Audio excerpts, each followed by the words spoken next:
মেদিনীপুরের যে সমস্ত শিল্পীরা তারা তাদের নিজের লেখা এবং নিজের স্বরচিত গান আমাদের শোনাবেন। মেদিনীপুরের মাটি ইতিহাসের মাটি, তার সঙ্গে সঙ্গে কিন্তু সংস্কৃতি চর্চার ক্ষেত্রেও মেদিনীপুর এগিয়ে আছে। সেই মেদিনীপুরেরই ভূমি সন্তান যে সমস্ত শিল্পীরা তারা তাদের নিজেদের সৃষ্টিগুলি শ্রোতাদের সামনে তুলে ধরবেন এবং এটা কিন্তু বাংলার একটা ট্র্যাডিশন।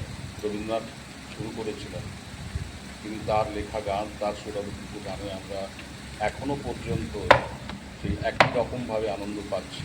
তারপরে বলুন, পরবর্তীকালে আধুনিক গানের ক্ষেত্রে আমরা দেখেছি সুমন চট্টোপাধ্যায়, নচিকেতা, মহিনের ঘোড়াগুলি প্রথম রক ব্যান্ড বাংলার। সেই ট্র্যাডিশনটাকেই কিন্তু এই নতুন প্রজন্মের যে সমস্ত ছেলে মেয়েরা তারা সেই বাংলার ট্র্যাডিশন থেকে তারা আবার এগিয়ে নিয়ে যাচ্ছেন এবং মেদিনীপুর যাতে আমাদের জেলা ছাড়িয়ে কলকাতা বা তার সেটা ছাড়িয়ে আরও বিদেশেও এই গানের প্রচার হয়, সেই উদ্দেশ্যেই এই পরিকল্পনাটি। আপনারা যারা আজকে এসেছেন তাদের সবাইকে অনুরোধ যে আপনারা সেইভাবেই প্রচার করুন, যাতে করে এই সমস্ত প্রতিভাবান শিল্পীরা তারা একটা প্ল্যাটফর্ম পায় যেখানে সারা পৃথিবীতে তাদের গান ছড়িয়ে পড়বে। এই মঞ্চে কী ধরনের গান পরিবেশিত হবে এবং যারা শিল্পীরা আছে তারা কি শুধু জেলার শিল্পীরা থাকবেন নাকি জেলার বাইরের শিল্পীরাও থাকবেন? অল্প বলুন।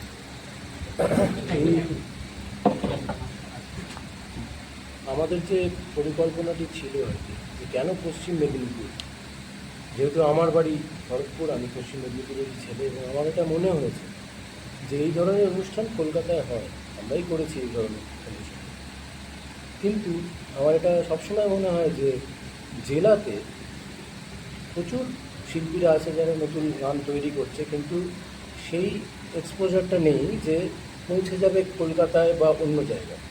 তার জন্য যে সেতুটা আর কি, এই সেতুটা তৈরি করাটাই হচ্ছে এই অনুষ্ঠানের মেন লক্ষ্য আর কি। আর এখানে সমস্ত শিল্পীরা নিজেদের লেখা, নিজেদের সুর করা, নিজেদের কথা স্টেজ থেকে বলবে। এবং আমার এটাও একটা একটা অ্যাঙ্গেল ছিল যে যে সুর করবে বা যে লিখবে সে যে খুব ভালো গান করতে পারবে তার কিন্তু কোনো মানে নেই, কিন্তু সে তার কথাগুলো তার আঙ্গিকে করবে, তার একটা স্টাইলে করবে। সেই জায়গা থেকে এই মঞ্চ কিন্তু আমরা একসাথে জয়ন্তদা, সুমন্তদা, অর্ণব এবং আমরা সবাই মিলে এই মঞ্চটা তৈরি করেছি। এটা কিন্তু একটা খুব গর্বের জায়গা। তা আমি চাইবো আগামী দিনে আপনারা আরও এই ধরনের অনুষ্ঠান হোক। আমরা এটা এই স্টেজটা মানে জাস্ট শুরু করছি আর কি। এই অনুষ্ঠান আরও ছড়িয়ে পড়ুক সারা পৃথিবীতে। পশ্চিম মেদিনীপুরের যত শিল্পীরা আছে তাদের গান একেবারে যেরকম সামনে বললেন ছড়িয়ে, জেলার শিল্পীদেরকে একটা প্ল্যাটফর্ম করে একেবারেই তাই। এখানে একটু বলে রাখার দরকার আছে যে আমরা যে অনুষ্ঠানটা করছি সেই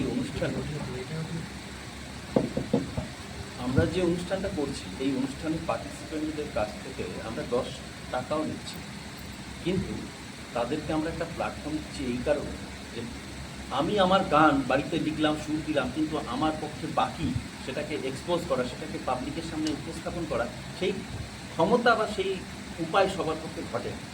যে কারণে আমরা এই প্ল্যাটফর্মটা এই কারণেই তৈরি করেছি, বা যারা নতুন শিল্পীরা গান করবে তাদেরকে দিয়েছি এই জন্যে যে তার গান, লেখা গানটা যেন ডায়েরিতে চাপা পড়ে না থাকে, সেটা যেন পাবলিক শুনতে পায়। এবং সব থেকে এটা আমরা গর্ব করে বলছি যে যে গানগুলো কালকে মঞ্চে উপস্থাপন হবে প্রত্যেকটি গান অত্যন্ত শ্রুতি মধুর এবং একেবারে নতুন, যে গান কেউ কখনো শোনেনি।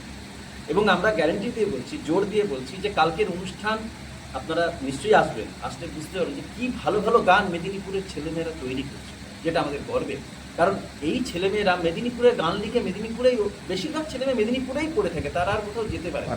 আমাদের মাধ্যমে, অর্কর মাধ্যমে যদি তারা কলকাতায় বা অন্যান্য জায়গায় সুযোগ পায়, সেটা আমাদের কাছে একটা বড় পাওনা। অ্যাকচুয়ালি এটা হচ্ছে মেন মোটো আমাদের কালকের অনুষ্ঠান। এখানে আমরা কারোর কাছ থেকে 10 টাকা সাহায্য দিচ্ছি না, আমরা নিজেরাই নিজেদের মতন করে গোটা অনুষ্ঠানটা অ্যারেঞ্জ করছি। এবং এই অনুষ্ঠানে আমরা চাইবো যারা গান করবে তারা যেন আগামী দিন একটা প্ল্যাটফর্ম পায়, এটা আমাদের মেন। তারা উপস্থিত থাকবে আমি এখানে উপস্থিত গোটা মেদিনীপুর শহরের লোকই থাকছেন, সবাইকে আমরা আমন্ত্রণ জানিয়েছি, আপনাদের মাধ্যমে আমরা আমন্ত্রণ জানাচ্ছি সবাই, এবং সবাই উপস্থিত আছেন অনুষ্ঠানে। তার মধ্যে চারজন থাকবেন যারা বিশেষ করে এই অনুষ্ঠানকে দারুণভাবে সাহায্য করছেন পেছন দিকে।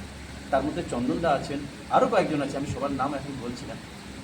আর সব থেকে বড় কথা, সমস্ত মিউজিশিয়ান কলকাতা থেকে আসছেন। কালকের যে অনুষ্ঠান হচ্ছে তাদের এই ছেলে মেয়েদের গানগুলো বাজানোর জন্য সমস্ত মিউজিশিয়ান কলকাতা থেকে আসছেন। প্রত্যেকে নামকরা শিল্পী যারা বিভিন্ন ব্যান্ডের সঙ্গে যুক্ত। এবং আপনারা যারা দেখেছেন আমাদের ফেসবুক পেজে আমরা বারবার কিছু বক্তব্য ছেড়েছি, আমাদের পোস্ট করেছি। সেই বক্তব্যগুলোর মধ্যে লগ্নজিতা ম্যাডামের বক্তব্য আছে, সুরজিৎদার বক্তব্য আছে, এবং চন্দ্রবিন্দু বাংলা ব্যান্ডের রূপলদা তার বক্তব্য আছে। এরকম অনেক শিল্পী যারা অনুপম রায়ের বক্তব্য আছে, যারা মেদিনীপুরে এই অনুষ্ঠানটাকে দারুণভাবে সফল হোক সেই শুভকামনা জানিয়েছে তাদের। কালকের প্রোগ্রামের পরে যারা নতুন নবাগতরা উঠছে তাদের জন্য কি ধরনের প্ল্যাটফর্ম রেডি করে রেখেছেন আপনারা? এই যে অনুষ্ঠানে যারা গান গাইছেন তাদের যেন আগামী দিনে যখন তারা স্টেজে উঠবেন তাদের যেন একটা অন্য কোনো গান গাওয়ার জন্য রিকোয়েস্ট না করতে, তাদের নিজের গানের পরিচিতিতেই তারা সেই স্টেজে দাঁড়িয়ে থাকবেন এবং পরপর আরও গান লিখবেন, এখান থেকে আরও ইন্সপায়ার্ড হয়ে আরও নিজের কাজ এগিয়ে নিয়ে যাবেন। নির্দিষ্ট কোনো কি তার মধ্যে এরকমও আছে যে একজন লিখছেন, সুর করছেন, একজন গাইছেন, একজন লিখছেন, একজন সুর করছেন, দুজনে মিলে গাইছেন, মানে অনেক রকম কম্বিনেশন আছে। বাকিটা আমাদের দাদা বলুন, সুমন্ত দাদা বলুন। আমাদের এখানে যেভাবে যারা যারা আমাদের গান পাঠিয়েছিলেন, যে 20টা গান আমরা প্রথমে সিলেক্ট করেছিলাম, প্রত্যেকটা গানই ভীষণ ভালো, কিন্তু অনুষ্ঠানের তো একটা ধরাবাঁধার সময় রয়েছে। তো সেই নির্ধারিত সময় শেষ করার জন্য আমরা ওই 20 জনের মধ্যে থেকে 13 জন শিল্পীকে 13টি গান আমরা সিলেক্ট করেছি, যে 13টা গান আগামী কাল হচ্ছে গাওয়া।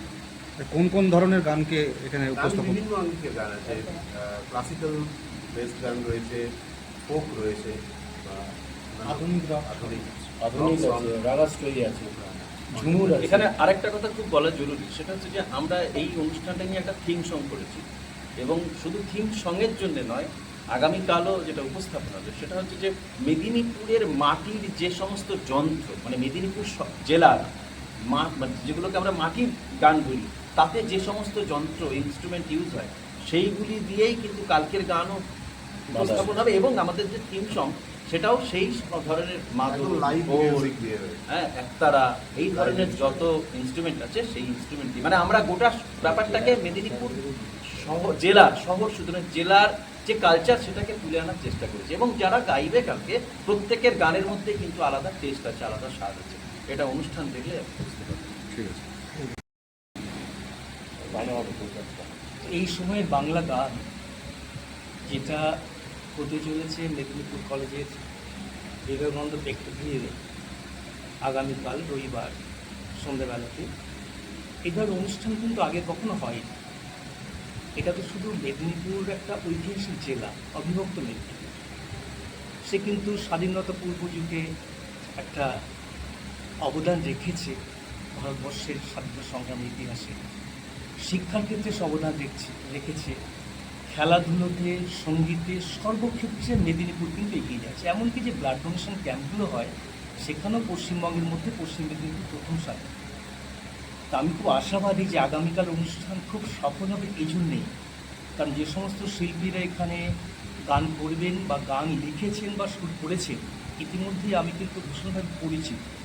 তার মধ্যে আমার কলেজের প্রাক্তনী অবশ্যই আছে। এখানে আমার মেদিনীপুর কলেজের আমরা যে 150 বছর পূর্তিতে আমাদের থিম সং হলো, আমাদেরই ছাত্র লিখেছেন নির্মাল্য মুখোপাধ্যায়, সুর দিয়েছেন কিন্তু আমাদেরই প্রাক্তন ছাত্র সুমন্ত সাহা, এখানে বসেই আছে। অসাধারণ তার লেখা, নির্মাল্যর অসাধারণ সুর, এবং সেটা কিন্তু খুব পপুলার হয়েছে। আমাদের ছাত্রছাত্রীদের শুরু করে অনেকেই সেটা মাঝে মধ্যেই আমরা গাইতে থাকি যে আমার কলেজ মেদিনীপুর কলেজ এইভাবে। তাছাড়াও কিন্তু সুমন্ত অনেক গান লিখেছে, সুর করেছে, বিভিন্ন অনুষ্ঠানে আমি আসার সুযোগ পাই। এখানে যেমন রয়েছেন আমাদের, আমি খুব আশাবাদী যে এটা আবার কিন্তু মেদিনীপুর, পশ্চিম মেদিনীপুর পথ দেখাবে, যে আগামীকালে যে অনুষ্ঠানটা হবে, যে গানগুলো লেখা হয়েছে, ইতিমধ্যেই সুর করা হয়েছে, একেবারেই নতুন গান, যে গানগুলো এখনও পর্যন্ত আমরা শুনি, আশা করি সেই গানগুলো কিন্তু সকলের মুখে মুখে ছড়িয়ে যাবে এই বিশ্বাস আমার রয়েছে। এখানে আমাদের প্রাক্তন চন্দনবাবু আছেন, এখানে আমাদের জয়ন্তবাবু আছেন, অর্কবাবু আছেন, প্রত্যেকেই যারা আছেন, যাদের সঙ্গে কিছুক্ষণ আগেও কথা বলে দেখেছি, কি একটা অসাধারণ তাদের ভাবনা যে আমরা একটা কিছু করে দেখাতে চাইছি। মেদিনীপুর কলেজ তার সঙ্গে সামিল হচ্ছে, এর জন্য আমি কিন্তু খুব গর্ববোধ করছি। সিদ্ধার্থ সাঁতরাবাবু আমাকে ফোন করলেন, স্যার এই ব্যাপারটা করতে যাচ্ছি, উনি আজকে নেই।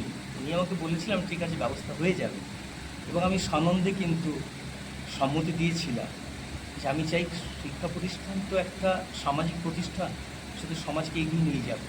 আমাদের কলেজের বর্তমান ছাত্রছাত্রীও কিন্তু এই সঙ্গীত চর্চা করে, আমাদের একটা বিভাগ আছে, সেখানে আমরা প্রশিক্ষক রেখে কাজটা করি। এটাও কিন্তু আমার কলেজের ছাত্রছাত্রী অনুপ্রাণিত হবে, আমরা সঙ্গে সঙ্গে আমরাও অনুপ্রাণিত হব। এটাও তো আমাদের কাছে জানি যে সঙ্গীত চর্চা যারা করেন বা আমরা যারা সঙ্গীতের সঙ্গে যুক্ত বা আমরা শুনি, জীবন তো সুন্দর হয়। সেই কাজটা কিন্তু তারা করছেন। আমি ধন্যবাদ এবং কৃতজ্ঞতা জানাচ্ছি যে মেদিনীপুর কলেজকে বেছে নিয়েছেন তাই নয়, যে এই ধরনের অনুষ্ঠান প্রথম তারা করছেন। এই অনুপ্রেরণাটা কীভাবে কার কাছ থেকে এলো, যিনি এই ভাবটা ভেবেছেন বা এই ধরনের একটা প্রোগ্রাম করতে হবে, নতুন প্রতিভাদের তুলে নিয়ে আসতে হবে, প্রথম সারিতে আনতে হবে, আমি তাকেই সাধুবাদ জানাচ্ছি, শ্রদ্ধা জানাচ্ছি, প্রণাম জানাচ্ছি যে এই ধরনের প্রোগ্রাম তারা কিন্তু আনছেন আমাদের সামনে, এবং সেটা আগামী দিনে একটা অনুপ্রেরণার ব্যাপার হবে। আশা করি মেদিনীপুর জেলা, পশ্চিম মেদিনীপুর সেই পথটা কিন্তু দেখাবে। আপনাদের সহযোগিতায় আমাদের যে থিম সং আমরা তৈরি করেছি, থিম গান এটা তৈরি হয়েছে, নতুন কথায় নতুন সুর, ছাত্রে পেরে সমুদ্র, এই সময়ের বাংলা গানেই ভাসবে মোদের মেদিনীপুর, রাঙামাটির দেশের সুর ছড়িয়ে যাবে অনেক দূর, এই সময়ের বাংলা গান শোনাবে মোদের মেদিনীপুর। তো আমি পুরো মেদিনীপুর শহর, মেদিনীপুরের যত প্রান্তিক মানুষেরা আছেন, গান বাজনা, জেলার গান বাজনা ভালোবাসেন, প্রত্যেককে আহ্বান জানাবো যে আপনারা মেদিনীপুর কলেজে আসুন এবং নতুন নতুন গান, নতুন নতুন ভাবনা, নতুন নতুন সুর সঙ্গে করে নিয়ে যান, এবং প্রবেশ কিন্তু পুরোটাই এই অনুষ্ঠানের অভাব। আপনারা সবাই স্বাগত। 2 তারিখ ঠিক বিকেল 5টা, মেদিনীপুর কলেজ, বিবেকানন্দ হল অডিটোরিয়াম।